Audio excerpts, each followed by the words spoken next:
بسم الله الرحمن الرحيم.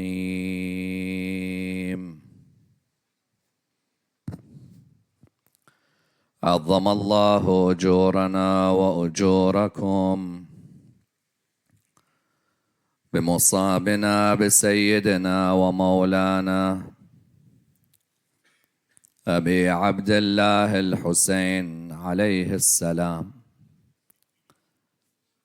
وجعلنا الله وإياكم من الطالبين بثأره بين يدي الإمام المنصور المؤيد المهدي من آل محمد.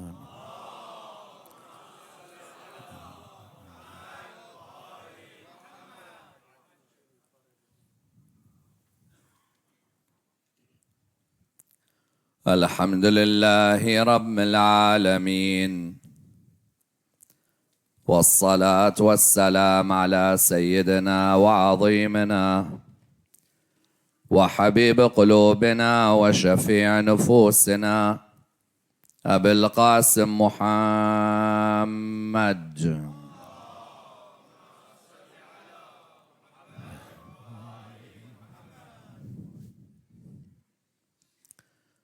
وعلى أهل بيته الطيبين الطاهرين وأصحابه الغر الميامين.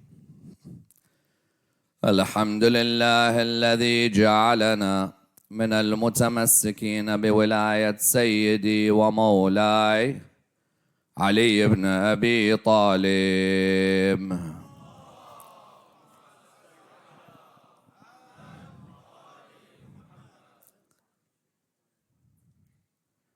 الحمد لله الذي هدانا لهذا وما كنا لنهتدي لولا أن هدانا الله.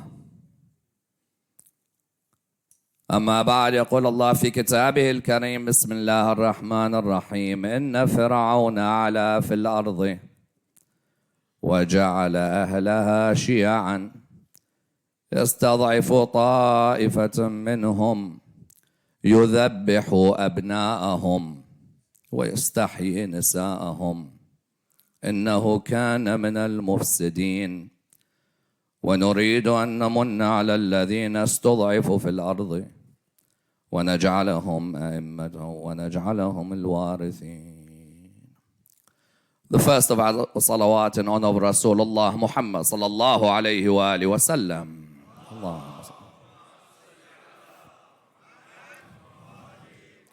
Second, in honor of Imam Amir al-Mu'mineen alayhi salam. Allah. Third, with your loudest voices, in honor of the Imam of our time, Imam Sahib al-Asr wal-Zaman. Allah.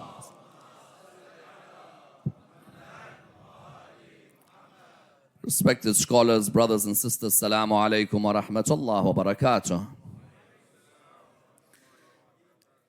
Can and should Yazid be blamed for the killing of Imam Hussain alayhi salam at Karbala? In the last 20 years or so, there has been a rehabilitation of the character of Yazid in non-Shi'i circles. For a long time, Yazid was seen as a transgressor, was seen as a sinner, was seen as being one of the greatest enemies of the ethos and the teachings of the religion of Islam.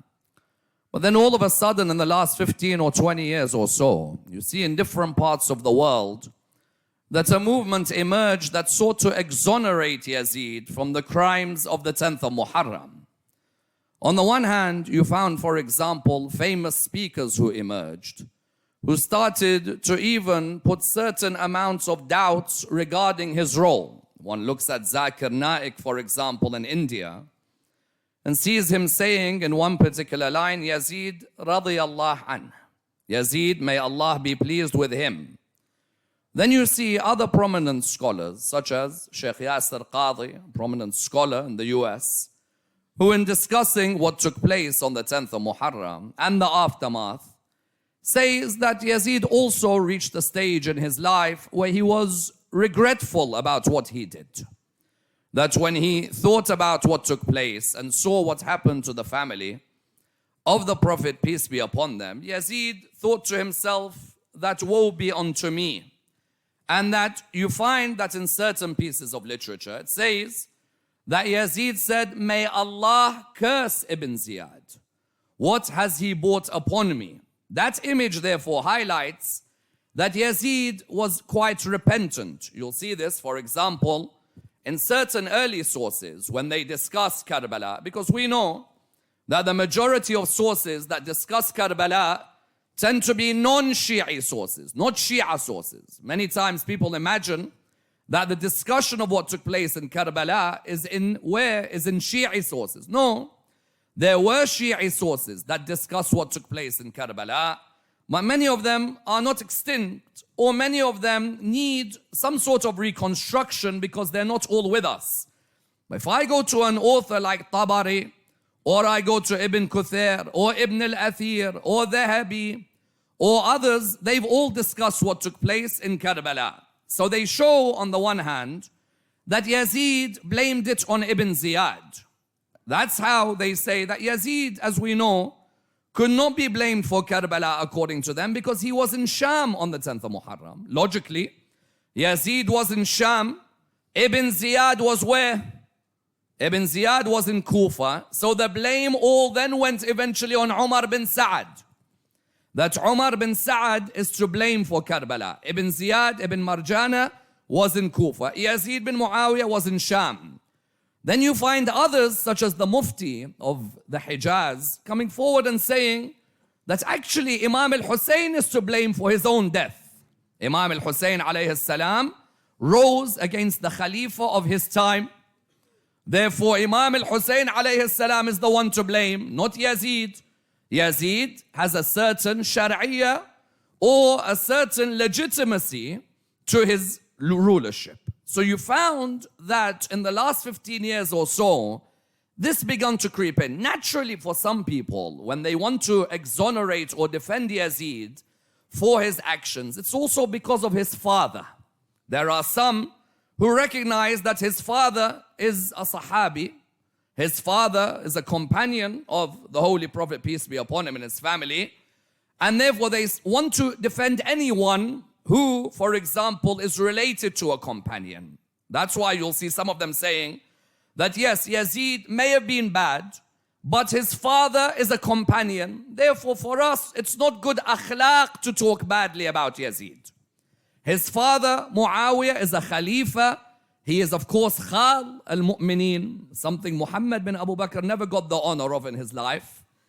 But Muawiyah got the honor of being called Khal, the uncle of the believers. Muhammad, son of Abu Bakr, was also uncle of the believers. But of course, his stand on the day of Jamal meant he was a disassociated uncle. So therefore, what do you find? You find that this creeps even into our circles today. That sometimes some members of our community today, you'll hear them saying that I don't believe in this la'na on Yazid, la'na on Shimr, la'na on Ibn Ziyad. We should only discuss what took place at Karbala. But as for this thing of la'na, la'na is not akhlaq, they say. How many times have you heard a member of your family even? You'll always get one person in the family who read a couple of books recently, who'll come forward and say that la'na is not akhlaq. La'na on anyone is not right. You say, okay, la'na on Yazid. No. And to the extent that some went on further to give other arguments as to why Yazid should not be blamed. Should we therefore, when we do ziyarat Ashura, you'll see many of us will say la'na on Yazid, la'na on Shimr, la'na on Umar bin Sa'ad, la'na on Ibn Ziyad, la'na on Ibn Marjana, la'na on Hanbal bin Kahil. Should we stop this? Because if someone comes and shows you a hadith that says Yazid was repentant, and they add some nice spice to it as well. Say Ahlul Bayt, how did they return to Medina if Yazid was not kind? Who allowed them to leave Sham to go back to Medina on nights like this?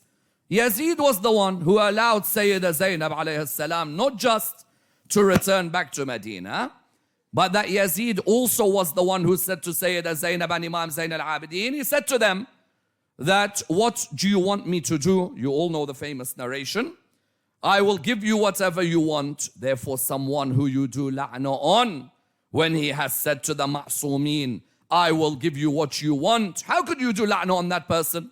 That person is repentant. That person is sorry. That person has reflected. That person, some ahadith went forward to say, cried when he saw the masa'ib of Ahl al-Bayt. So therefore, when we see these scholars, whether in India, whether in America, saying that Yazid was repentant, Yazid radiyallah, Yazid, how do I reply to this? Because yes, this is a historical issue, but it begins to dig into my aqa'id as well. And for us, our aqa'id are a red line. We may all differ with each other on certain issues in the world. We may differ with each other as Shia on certain political issues.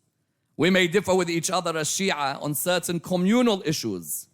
But the main thing is that we stand against anyone who breaks our aqa'id when it comes to tabarra and tawalla. Every other area, but there's difference of opinion. No need to kill yourself over it. Hasad shouldn't get that much. But the reality is, in terms of aqa'id issues, aqa'id no one should touch.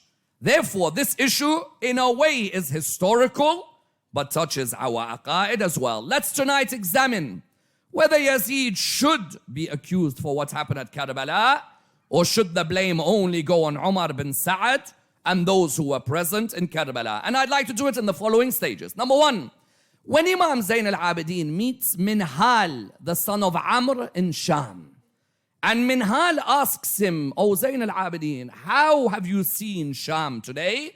Which ayah does Imam Zayn al-Abidin use to compare Yazid to a person who had come previous to Yazid? Number two, how does this ayah highlight that there were many Yazids in the past and they always done one thing? They always divided and conquered. They killed the sons and the males, and they made sure that the females were paraded in front of everybody. And which ayah of the Quran shows this? Number three, are there ulama who are not Shia who blame Yazid and curse Yazid by doing la'na on him? If there are, what are their reasons for doing it? Number four, are there non-Shia ulama who say, no, don't do la'na on Yazid. You never know, he might have done tawbah afterwards, and therefore Allah may forgive him. How do we reply to those? Number five, Yazid's main crimes, were they only in Karbala and Kufa and Sham? Or did the crimes continue even after Karbala, Kufa and Sham? And which incident involved animals urinating, ladies being raped, and the Kaaba being destroyed? And how should we mention all of that when discussing him? And finally, how does Imam Zayn al-Abidin in a way call him a liar, like Zainab called him the party of shaitan? And how that is enough for us to understand that no tawbah was done by Yazid whatsoever. Let's examine this and dissect the topic in complete depth. Imam Zayn al-Abidin is in Sham in the month of Safar. He meets Minhal, the son of Amr. When he meets him, Minhal says to him, Imam, how are you feeling now? Imam Zayn al-Abidin quotes the ayah that I quoted at the beginning of this majlis. Surah 28, verse 4 of the Quran. Imam gives the description very clearly. Doesn't need to use many words. Inna fir'auna ala fil ard. Straight away, the comparison is to Yazid with who? Fir'aun. Yazid is compared to Fir'aun straight away. وَجَعَلَ أَهْلَهَا شِيَعًا. He divided his people into what? Into different groups or different sects. يَسْتَضْعِفُ طَائِفَةً مِّنْهُمْ. But one particular group, he weakens the most. يُذَبِّحُ أَبْنَاءَهُمْ. He makes sure that what? He slaughters the sons of that group. وَيَسْتَحْيِي نِسَاءَهُمْ. But the ladies he keeps alive from that group. إِنَّهُ كَانَ مِنَ الْمُفْسِدِينَ. He is one of the people of corruption. Why would Imam Zayn al-Abidin say this? For what reason would the Imam quote this ayah? The reasons are obvious. The first reason is for him, Yazid's belief system is not far from Fir'aun's belief system. Yep. Fir'aun reached a level where he said, Ana Rabbukum al-A'la. I am the Lord, the Most High. Yazid, literally, the way he behaved was like a god on the earth. He looked down at everybody. He literally expected everyone to be his servant, to be his slave. And anyone who got in the way was executed straight away. It wasn't just the members of Al Muhammad. There were others. There were Christians and Jews who were at the parade in Sham. If they differed with Yazid, he ordered, behead him, kill him, murder him. Fir'aun, what did Fir'aun do? Fir'aun did exactly the same thing. Anyone who differed with Pharaoh and did not believe in himself or did not believe in Fir'aun as a god, that person was killed straight away. Number two, anyone who later says Yazid radiyallahu anh, would you dare to say Fir'aun radiyallahu anh? Is there a single Muslim who would dare to say Fir'aun or Haman or Qarun radiyallahu anhum? No one. So likewise, no way can Allah be pleased with this man in any way whatsoever. Number three, even if he does tawbah, it will be too late. Fir'aun, while he was drowning, what happened? Then he at that moment admitted, I now believe in the Lord of Musa and Harun. Allah subhanahu wa ta'ala replied to him by saying, Al-an, now you believe? Even if Yazid at that moment could have claimed, may God curse Ibn Marjana, it's his fault. Whatever you say, Al-an, after you have done what you've done, asayt, qabl, how many times you disobeyed Allah subhanahu wa ta'ala.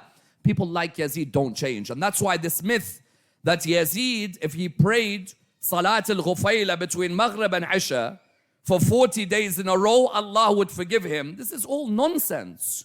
There is no way that Yazid, the door of Tawbah, could be open for him. Why? Not because Allah is not forgiving. It's because a soul that pokes the lips and the teeth of a ma'soom, that soul finds it very difficult to come back towards the path of Allah subhanahu wa ta'ala. Therefore, he says, Inna Fir'auna ala fil ardi. What else did he do? He made sure وَجَعَلَ أَهْلَهَا شِيَعًا. What Yazid did, similar to Fir'aun, divide the people, cause trouble in Kufa, send Ibn Ziyad to make people fight people. Suddenly, Hani bin Urwa's people are fighting one another. Suddenly, Muslims in Kufa are fighting. Why? So I can trap Hussein bin Ali. Fir'aun was exactly the same. Yazid was the same. Then what does he do after that? يَسْتَضْعِفُ طَائِفَةً مِّنْهُمْ. He weakens one group of them. Yazid made sure that he weakened the lovers of Ahlul Bayt alayhi salam. How? In Basra, they massacred the lovers of Imam Hussain alayhi salam before Karbala. They made sure that they massacred in Kufa. Do you know how many Shia of Imam Hussain were killed in Kufa? And I hear people always saying to me, Ahl al-Kufa, worst people. And you hear Nohas and Latmiyas, Kufa. Relax, Baba, Kufa's not that bad. Imam Ali's Khilafah was in Kufa, and Imam al-Mahdi's Khilafah will be in Kufa. Kufa's not that bad. At the end of the first of the Ma'soomeen, his leadership is in Kufa. And the last of the Ma'soomeen, his leadership is in Kufa. Kufa's not that bad. Kufa has had some of the greatest Shia, but what Yazid did was similar to Fir'aun. Fir'aun targeted Bani Israel, and he cut them into pieces. Yazid targeted Shi'at Ali ibn Abi Talib in Kufa. How many Shia you think who were going to join Imam al-Hussain alayhi salam in Karbala? How many of them do you think were killed by Ibn Ziyad in Kufa? Minimum 4,500. Kufa, Sahat Kunasa in Kufa was a bloodbath.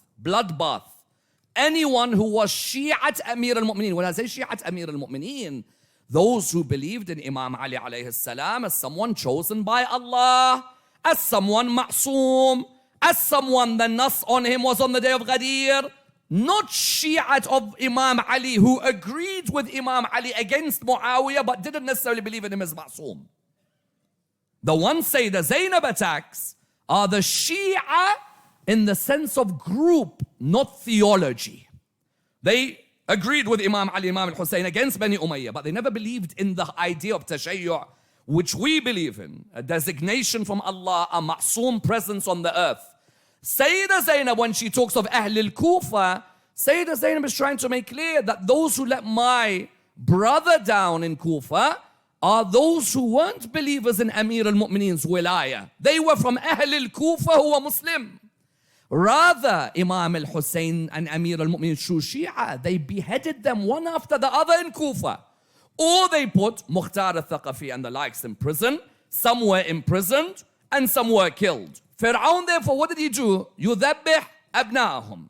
Fir'aun would slaughter the males of this group. And that's what Yazid did as well. Yazid, the first point to prove that Yazid was responsible for the killing of Imam al-Hussain alayhi salam was what? Fir'aun, I ask all of you, did he personally kill people? When the Quran says, يُذَبِّحُ أَبْنَاءَهُمْ Fir'aun, عَلَى فِي الْأَرْضِ يُذَبِّحُ أَبْنَاءَهُم. Did Fir'aun personally, with his own sword, kill Bani Israel? No. So I ask Allah, why do you say يُذَبِّحُ him?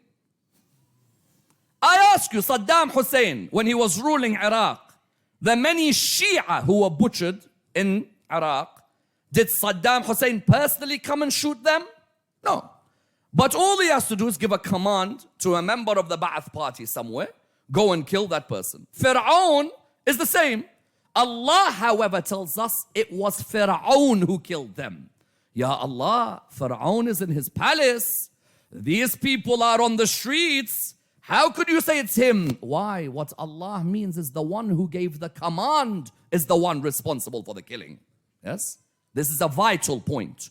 The one who gave the command is the one who's responsible for the killing. Saddam could be sitting in a palace in Tikrit or Mosul, and if he orders the killing of an alim in Najaf, can I say, Wallah, Saddam's not to blame. He's sitting in Tikrit, that alim got executed in Najaf. Saddam just has to say one order, the alim gets executed. Fir'aun likewise, Imam Zayn al-Abidin was showing us, just because Yazid is in Sham, doesn't mean that he is not responsible for Karbala.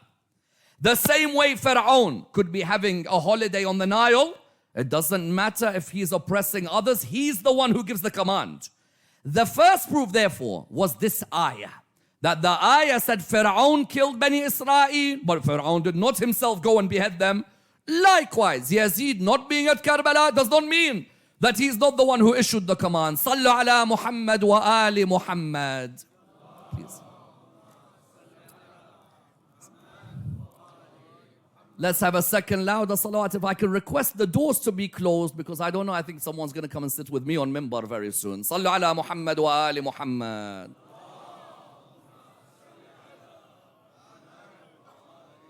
A third with your loudest voices. Allah.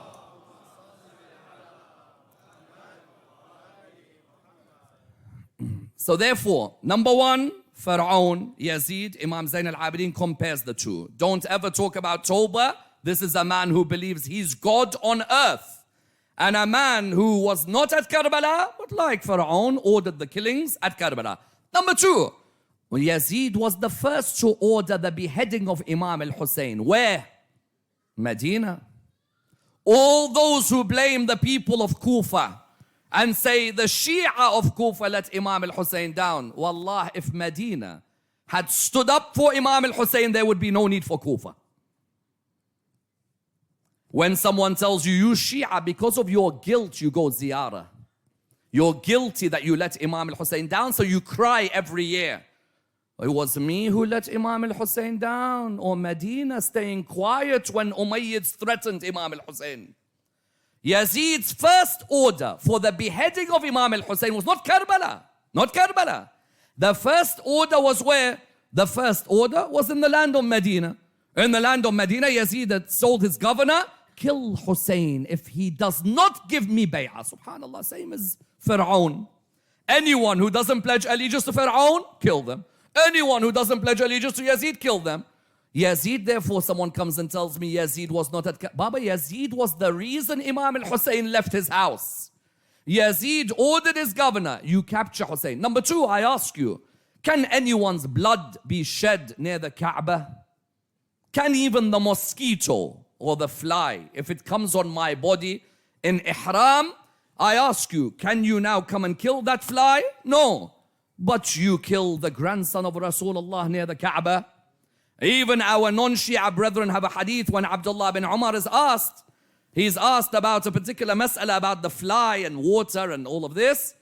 And he replies, where are you from? He said, Iraq. He said, and you tell me about flies and all of this najasa and whether it's pure.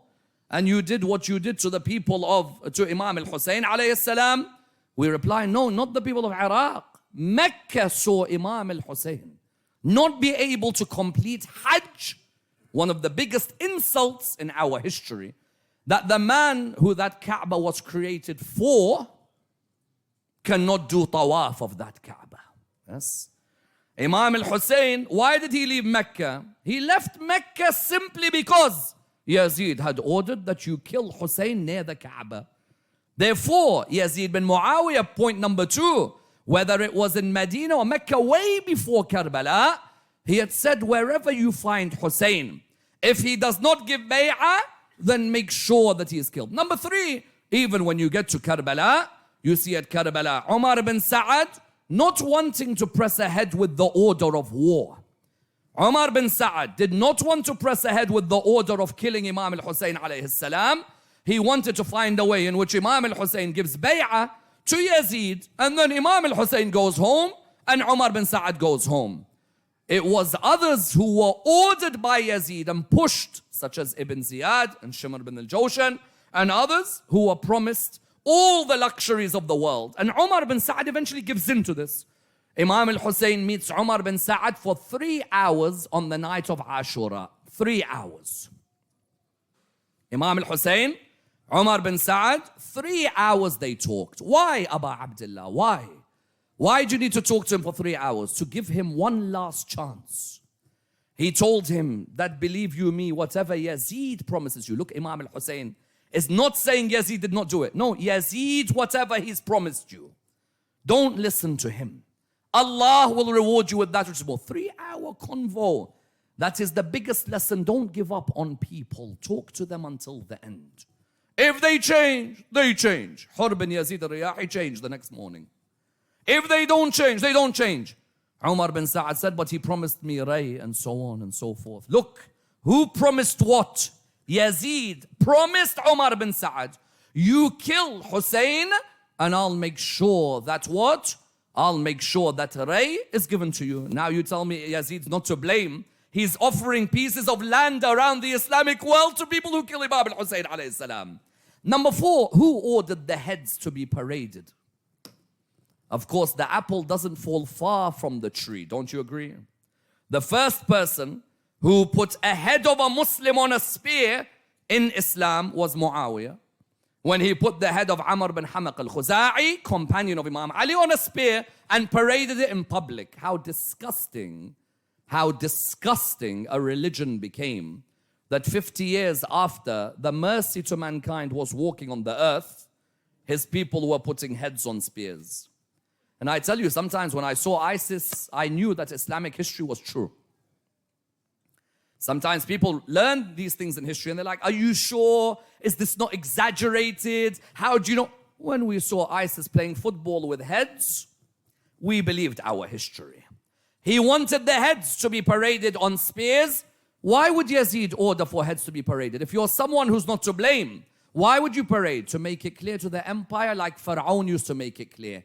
Anyone who messes with my government, I'll behead them. Not just behead, I'll parade their heads everywhere so they know what happens to them, including my own wife, Asiya. If she messes with me, I'll kill her. Yes? So likewise with Yazid, parading of the heads. Ulama of Ahl Sunnah, because of Yazid and what he did, they had a question that needed answering. Yazid, number 1, is he to be looked at positively or is he to be looked at negatively? Some of them, such as Suyuti cursed Yazid and was happy to do la'na on Yazid. But Suyuti's reasoning is interesting as well, because he took Yazid, Ibn Ziyad, and whether Sinan bin Anas or Shimr bin al-Jawshan was the killer of Imam Hussain, he said la'na on these 3. I have no doubt. What was his reasoning? The killing of Imam al-Hussain alayhi salam. Others who done la'na on Yazid, from the non-Shia, they done la'na not because of the killing of Imam al-Hussain. Look at their reasoning. One of them said because he used to play chess, la'na on him. Another said because he was a drunkard. La'na on him. Another of them gave another reason because of his ways playing with monkeys and so on. La'na on. Notice that they won't say killer of Hussein. Rather, they'll put every other excuse, but not killer of Hussein. It shows that deep-rooted in them, as much as I don't like him, I love his father more than the other one's father. Sometimes some things cannot come out, but it comes out in your action. Yazid is bad. Why is he bad? He drank alcohol. Just? Yes, just. Nothing else? No. Another one gave a reason. They said Yazid, the way he desecrated Medina and Mecca. Now those I respect. Why? Yazid after Karbala, instead of sitting at home and saying, as they say, Yazid done tawbah and he was regretful. Which tawbah? Which tawbah? People like Hussain ibn Namir, those who were at Karbala and other generals, Yazid ordered them, go to Medina, pillage Medina, rape the ladies who come in your way. Within 9 months, 1,000 newborns out of wedlock. Rape, rape. Let the dogs urinate near the mosque of Rasulullah sallallahu alaihi wasallam.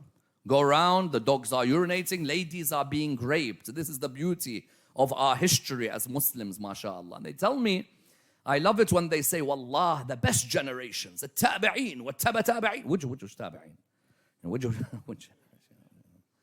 Yani either, I don't know which books you're reading. The ones I'm reading are showing me urinating, are showing me dogs, are showing me rape. I don't know which generation, unless I've missed the whole generation that you know of. Look, my generation of tabi'een, yes. Imam Hussain al-Abdi, Imam al-Baqir, Imam yeah, that's a great generation. But Yazid bin Muawiyah, Hussain bin Namir, and others, these are people that I look up to. They then went to the Kaaba, the holiest place in the religion of Islam, catapults onto the Kaaba. They sent stones and rocks on the Kaaba. Yazid wanted the Kaaba demolished. What was the incident called? Waqat al-Harra.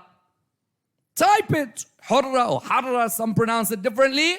Go and type it. See what Yazid done to the Kaaba. You telling me Tawbah, what does Tawbah mean? Everyone just focus on this line, please. Tawbah, what does it mean? It means when I have committed an act which is sinful, I don't come back a year or 2 or 14 years later and cause trouble again. Anyone understand what I'm saying? If I cause trouble between Muslims, Tawbah means that after the incident where I caused trouble and fitna between Muslims, I will never cause it again. That's true Tawbah. Tawbah which is false is when I cause the same trouble again. So imagine, let me give you a hypothetical example. I cause trouble for a leader of Muslims, and then at the funeral of his son, I cause more trouble. It can happen. True? It can happen. I cause trouble for the leader of Muslims. He's the Khalifa. I cause trouble fighting him. People said I did Tawbah. Years later, when his son has a funeral, I cause trouble at his son's funeral as well. Can that Tawbah be accepted? No. Likewise with Yazid, those who say did Tawbah, ask them one question. How, if you've done Tawbah after Karbala Yazid, how do you go and destroy the Kaaba? Destroy the Kaaba. Then he becomes in the remits of who? Pharaoh and Nimrud and others who tried their hardest to destroy with Abraha the houses or the prophets of Allah. Further than that, Ghazali has something interesting. Ghazali, you'll see many Muslims when they try and become intellectual, they quote Ghazali. That's a sign of a muthaqqaf. Ghazali, when he looks at Yazid, he said, no la'na on Yazid. You never know, and maybe Yazid did Tawbah after. So therefore, it is better to refrain from cursing. Others, like Ahmed bin Hanbal, some come to the opinion that he didn't mind the la'na, because some of you say Ziyarat Ashura, Ash-Shia should not show hate, la'na is not hate, religion is love, dove, mav. No. At the end of the day, there are non-Shia who will come and say to you that I do la'na on Yazid. This one I mentioned, Suyuti, Taftazani, Shafi'i and his followers. They do la'na on Yazid. But Ghazali, no. No. Ghazali, why not? Why not la'na? Because he may have done tawbah. So the piece of Persian poetry, what does it say? It says, they tell me, do not do la'na on Yazid, for Allah might forgive him. Therefore I do double the la'na. For if Allah subhanahu wa ta'ala is willing to forgive Yazid for killing Imam Hussain, then he'll forgive me for doing la'na on Yazid. Just listen to that line again. They tell me, do not do la'na on Yazid, for Allah might forgive him. Therefore, I do double the la'na. Because if Allah is willing to forgive Yazid for the killing of Imam al-Hussain, then Allah will forgive my la'na as well. Because Allah, if He's that forgiving, that Allah is willing to forgive killing Imam al-Hussain, then I'm going to do la'na from now till my grave. La'na, la'na, la'na, la'na, la'na, la'na, la'na, la'na. And someone will say to me, but said, Ammar, why? I said, did you not hear the news? Allah subhanahu wa ta'ala is going to forgive the killers of the grandson of his prophet. So now that I've realized that, I'm going to do la'na on Yazid because I know that will be forgiven as well. Yes? When you, Ghazali, a man of your scholarly repute, turn around and say, I want, then where are the scales of justice? Where? If someone, as the Quran mentions clearly, la'na the kadhabeen, la'na on the munafiqeen, la'na on the zalimeen. What else do you want? Yazid, mashallah, is buy one, get three free. You can have a la'na, you can munafiq and zalim and kafir all in one. What a wonderful package, mashallah. When you need him to be a zalim, he'll do dhulm perfectly. And a kafir, he's ready to leave the religion and come back. Leave and come back. And in terms of munafiq, 1 minute he might talk about the religion in a nice way. The next minute, he abuses the granddaughters of those who came with the religion. And that's why the biggest proof that in Shi'ism and in the eyes of Ahlul Bayt, Yazid is out of the fold of Islam, is a number of things. Number one, him saying that لعبت هاشم بالملك فلا خبر جاء ولا وحي نزل. Him saying that Bani Hashim just played with kingdom. There was no revelation. That's kufr. Number two is Sayyida Zainab alayha salam. When Sayyida Zainab alayha salam made it clear to him how ironic it is that the members of the party of Allah are killed by the members of the party of Shaitan. Hizballah, Hizb al-Shaitan. There's a difference between the two. Al-Muhammad are the Hizb of Allah. And that man and his soldiers are the Hizb of Shaitan. So therefore at that moment does Sayyidina Zainab not know that Yazid might be repentant, Yazid might change, Yazid might become good. No, no. When you're Hizb of Shaitan, ba'ad finished. That's it. Shaitan has overtaken you. There is no point of return. Further than that, Imam Zain al-Abidin alayhi salam, when he gave his khutbah in Sham, while he was giving his khutbah in Sham, he made it clear to Yazid when the adhan was recited. When the adhan was recited, Allahu Akbar, Allahu Akbar, Allahu Akbar, Allahu Akbar, Imam made it clear, there is no God but Allah. Yes? Allah is the greatest. Ashhadu an la ilaha illallah, ashhadu an la ilaha illallah. The Imam again made it clear by saying that my skin and my flesh and my bones and my mind all testify that there is what? That there's no God but Allah. Then when he said, Ashhadu anna Muhammadan Rasulullah. Allahumma salli.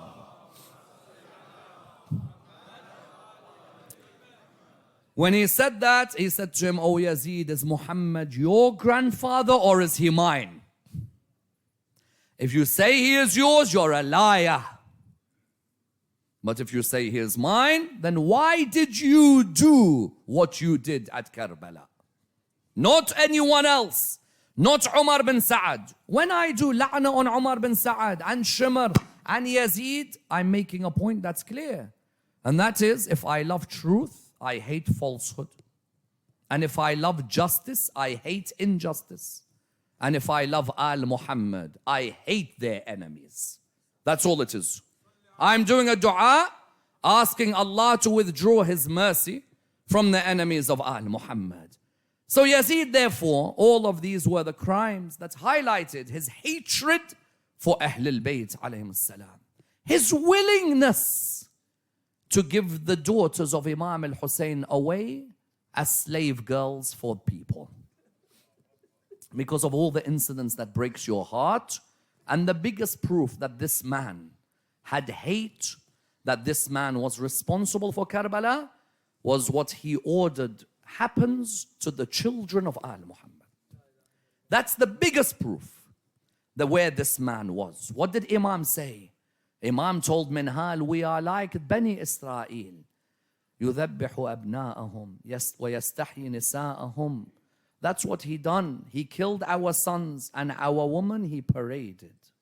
Our women, he left them free. Left them free, why? So they could become booty for his friends. You know, all of you know that scene when one of his friends is sitting next to him in Sham on nights like this. Alhamdulillah, look at us.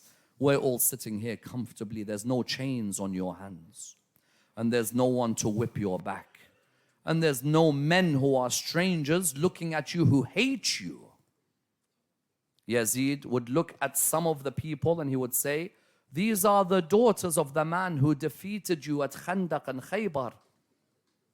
Imam Zain al-Abidin said, one thing that I saw that broke my heart remained with me forever. A man poked his spear in the waist of my auntie Zainab. Imagine her mother's rib in Medina and her spear and her waist. He said, I saw him poke his waist into his spear into my auntie's waist. Those of you who go near the haram, sometimes you may have someone's elbow hit you, but that person may do it accidentally. Imagine a man forcefully poking your waist with his spear. Oh ladies, oh lovers of Zainab who are with us tonight. That was one thing. Another was that they would throw stones on the children of Al Muhammad. Yes. And people would laugh at them. And people. Another thing that he ordered, chain their necks together. Why? So the younger of them have to tiptoe. That girl who's tiptoeing with the chain cutting her neck. Imagine that scene. Imagine that scene. That's someone who's not to blame. What he did is as bad as what those did in Karbala, but the worst of actions. All of you know exactly where I'm heading right now. A young girl in Sham. The worst action, the most tyrannical action, is that you know that somebody is young and they miss their father. From Karbala, she kept on calling. She tells her auntie Zainab, where's my father? Why? I want to see my father. I miss my father. Please let me see my father. And Sayyidah Zainab alayhi salam would tell only the truth, that her father is on a journey. But he moves from this world to Barzakh and he moves on in another world. Again, she'd ask her auntie, where is my father? This young girl, by the way, if someone called out, I'm bringing water, she would call out, is that my uncle Abbas coming back? She'd always try and hold on to whatever she could. Someone offered her water. She said, how could you give me, and the 6-month-old baby hasn't drunk? She'd hold on as much as she could. Then one night in Sham, she couldn't take it anymore. She woke up in the middle of the night and she screamed a scream that woke up Yazid and woke up the ladies of Al Muhammad.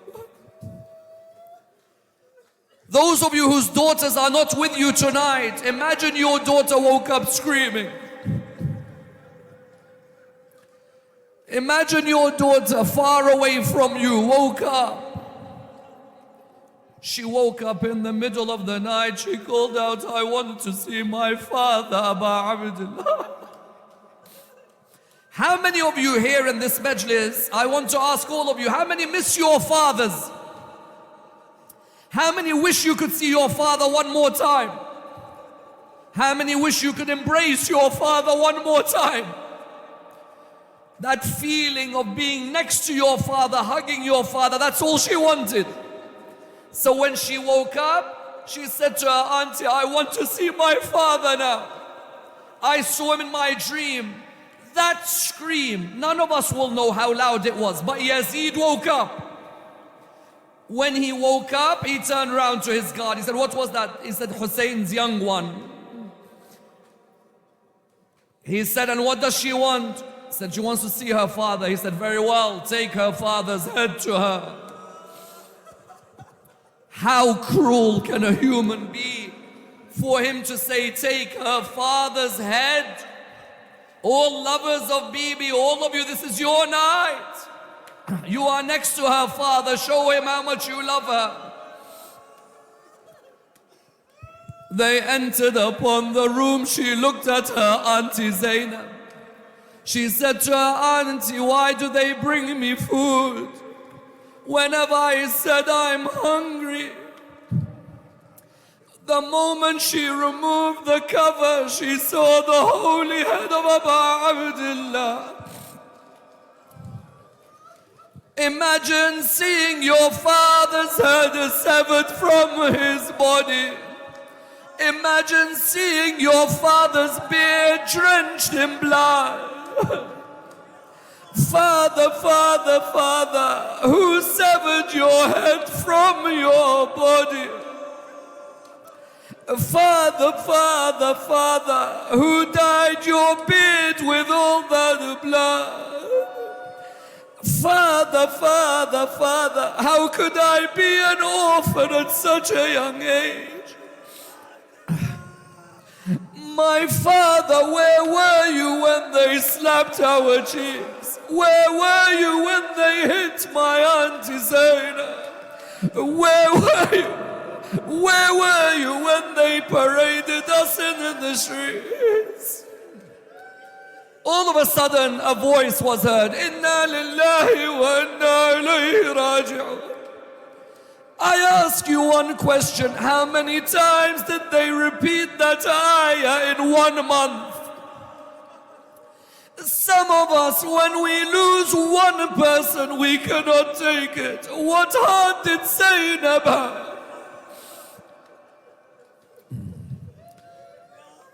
Sayyidah Zainab alayhi salam went to the nurse. She said to her, go please wash her body.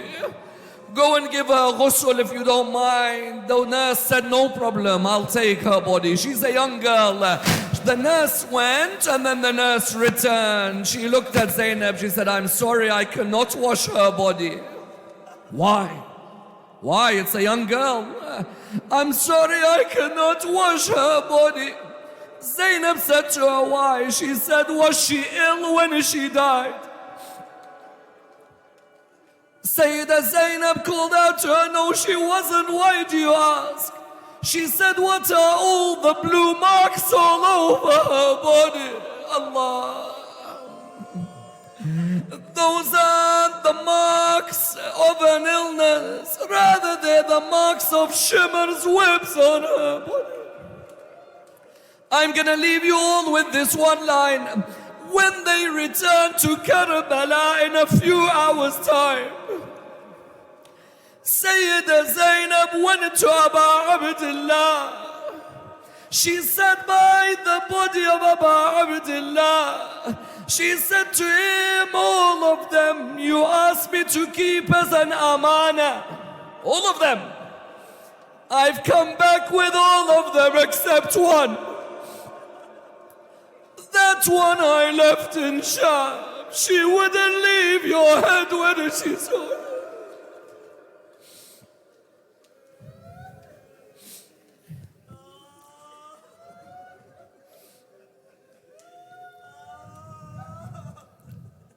Inna lillahi wa inna ilayhi raji'un. With your tears, raise your hands. Many of us have hajat tonight, the night of Arbaeen al-Hussain. All of us have our concerns, have our tests, have our difficulties, have our trials. Many of us pray for our children on nights like this, our family members on nights like this. Let's raise our hands. Bismillah ar-Rahman ar-Rahim. Ya Allah, raise us with Imam al-Hussain alayhi salam. Ya Allah, allow us to have the intercession of Imam Hussain alayhi salam. Ya Allah, raise us with the Imam of our time, Imam Sahib al-Asri wal-Zaman. Let's all recite the ayah of the Quran, remembering all of our brothers and sisters around the world. Bismillah ar-Rahman ar-Rahim. Amma yujibul muftar. MashaAllah. Amma yujibul. أَمَّن يُجِيبُ الْمُضْطَرَّ إِذَا دَعَاهُ أَمَّن يُجِيبُ الْمُضْطَرَّ إِذَا دَعَاهُ أَمَّن يُجِيبُ الْمُضْطَرَّ إِذَا دَعَاهُ. Ya Allah, raise us with the Imam of our time and cure all of our loved ones in the name of Imam Zain al-Abidin alayhi salam. Tomorrow, inshallah, we will recite Maqtal al-Arbaeen from 2 p.m. inshallah. 2 p.m. tomorrow here. All of you and all the groups and all the lovers of Ahlul Bayt are welcome. And we will have the a'mal of Ziyarat al-Arbaeen afterwards as well. We pray to Allah subhanahu wa ta'ala Surah al-Fatiha, but before it, the loudest of your salawat.